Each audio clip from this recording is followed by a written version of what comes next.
Hello mes fleurs et bienvenue dans cette nouvelle vidéo. Alors aujourd'hui, on va parler de ma méthode à moi pour me fixer des objectifs et m'y tenir.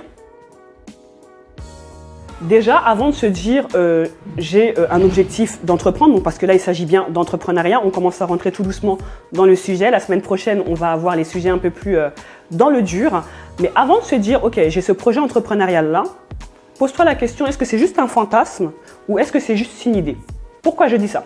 Je reçois tous les jours des messages, donc que ce soit par email, que ce soit via mon site, via mes tunnels de vente, via mes réseaux sociaux, dans lesquels des femmes me contactent pour me dire « Salut Siby, j'espère que tu vas bien, j'ai une idée de projet, je veux entreprendre ».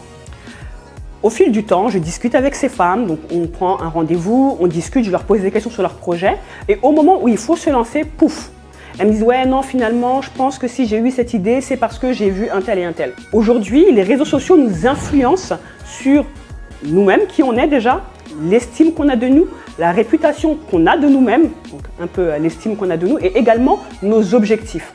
On voit des personnes telles que des influenceurs ou des personnes de télé-réalité partir de rien et devenir millionnaire du jour au lendemain. Est-ce qu'on devient millionnaire du jour au lendemain?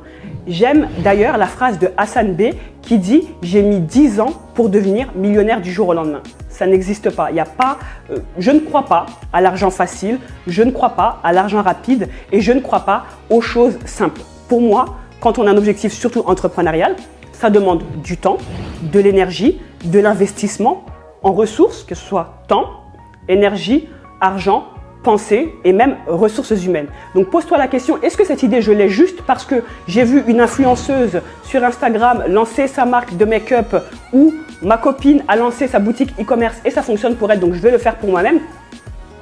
Est-ce que c'est un fantasme ou ça vient de moi-même? Première question.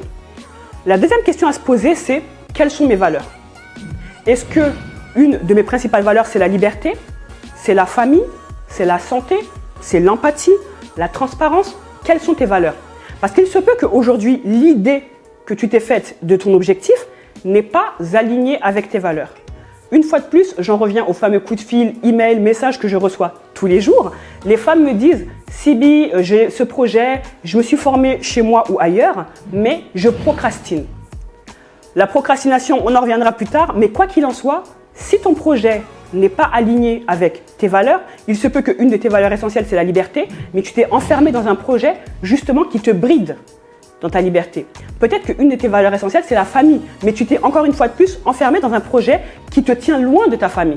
Donc plus le temps va passer, plus tu vas te sentir mal dans le fait de développer ton objectif et plus tu vas procrastiner. Pour moi, la procrastination, c'est un super symptôme pour te dire que ce que tu fais, en tout cas, tu le fais pas trop bien. Troisième méthode, pour moi, une fois de plus, ça n'engage que moi pour avoir donc, mes objectifs clairs et m'y tenir au quotidien, c'est d'avoir des images partout. Peut-être que tu l'as remarqué avec mes yeux qui partent un peu dans tous les sens, je suis une femme un peu créative et visuelle, donc je marche beaucoup à tout ce qui est visuel. Quand on a une idée, elle se passe dans notre tête à nous, et l'idée c'est vraiment de réussir à la sortir de toi, donc qui est tu es une image, un dessin, peu importe, qui peut représenter ton idée ou du moins l'idée de ton idée. Je ne sais pas si vous avez capté mon délire, en mode JCVD. Ensuite, la dernière étape pour moi, une fois de plus, pour me tenir à mes objectifs, c'est tout simplement de passer à l'action bébé. Donc tu as une idée, ok c'est cool, on a déjà parlé d'idées la semaine dernière, aujourd'hui on a parlé d'objectifs un peu vaguement. Quoi qu'il en soit, passe à l'action. Il n'y a que le terrain qui te dira la vérité.